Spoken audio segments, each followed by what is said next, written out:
वालेकुम। वालेकुम अस्सलाम। जी सर, आज आप हमें बताएं कि कंपनी कब रजिस्टर करवानी चाहिए।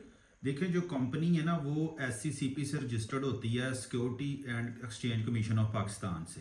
तो कंपनी जब तक आपका बिजनेस एक सर्टन लेवल से ग्रो करके हाई लेवल पे ना चला जाए, देन तब तक आपको जो है कंपनी रजिस्ट्रेशन के बारे में नहीं सोचना चाहिए।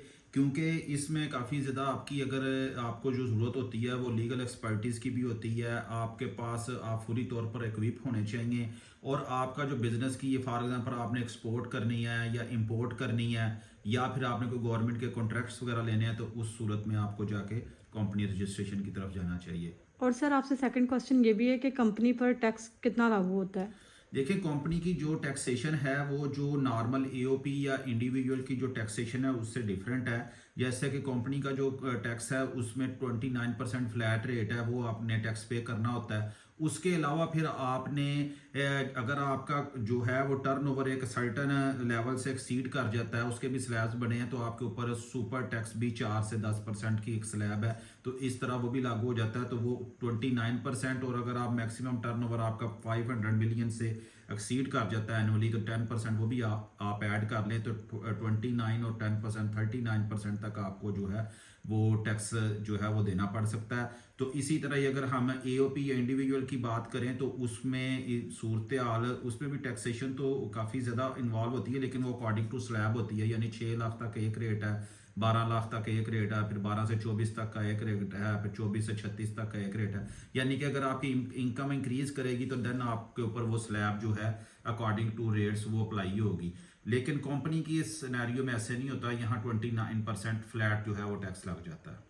और सर थर्ड क्वेश्चन ये है कि कंपनी की कानूनी जिम्मेदारी के हवाले से, रेंट और पेमेंट के हवाले से कुछ गाइड कर हाँ दें। जी, ये क्वेश्चन आपका बहुत अहम है कि इसमें देखें कि जब कंपनी हम रजिस्टर्ड करते हैं तो कंपनी चूंकि एक विद होल्डिंग एजेंट, उसके ऊपर रिस्पॉन्सिबिलिटी आ जाती है कि इवन अगर कंपनी ने कोई जगह रेंट पे ली हुई है और उसका रेंट अगर 3 लाख से एक्सीड कर जाता है, तो उसने टैक्स रेंट की अमाउंट से विद हेल्ड करके तो देन उसको पे करना होता है। यानी कि ये सेक्शन 153 है, वो कहता है कि आपने कोई भी पेमेंट करनी है, 1 रुपए की भी अगर पेमेंट करनी है तो आपने टैक्स को विद हेल्ड करना है। यानी कि कंपनी डेफिनेटली कोई चीज़ों को परचेज भी कर रही होती है, और जैसे ही वो चीज़ की कोई खरीदारी करती है तो वो सबसे पहले जो टैक्स है वो विद हेल्ड करेगी और बतौर विद होल्डिंग एजेंट वो काम करेगी। और यहाँ इस सूरत में देखें कि अगर हम इंडिविजुअल और AOP के तौर पे काम कर रहे होते हैं तो हम पे जो टैक्सेशन है, वो जो टैक्स है वो विद हेल्ड करने की जो जिम्मेदारी है वो एक जैसा कि एक सर्टन अमाउंट की खरीदारी के बाद आती है। उसको हम